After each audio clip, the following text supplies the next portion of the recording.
In today's video, I'm going to teach you how to add Instagram icon and card. If you want visitors to quickly find your Instagram from your card site, this is a simple, reliable way to do it. All you need is your Instagram profile link and access to your card project. Let's walk through it together.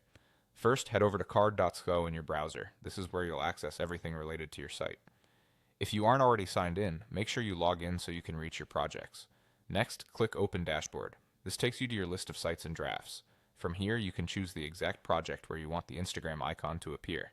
Go ahead and click on your project. That opens the builder so you can make changes in real time. You'll see your canvas in the center and a panel on the side with controls for elements.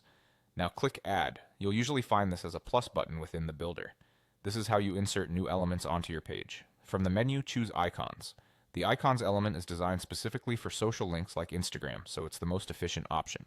Once added, an Icons block will appear on your page, ready to be configured.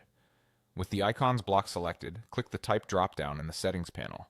This is where you pick which platform icons you want to show.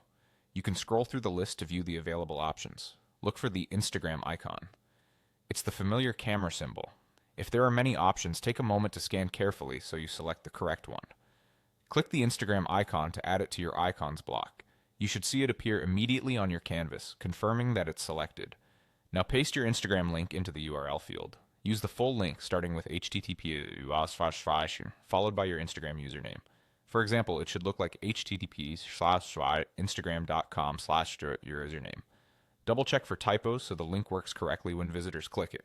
Finally, click Done. You can now position your icon on the page. Drag it to where it fits best, perhaps near your other social links or in your header or footer for easy access. Keep an eye on spacing and alignment so it looks clean and consistent with your design. If your site is minimal, a single Instagram icon might be enough. If you have other platforms, you can keep them together as a neat row. That's it. You've added a clickable Instagram icon to your card site, linked it to your profile, and placed it exactly where you want it. Thanks for watching, and enjoy polishing up your page.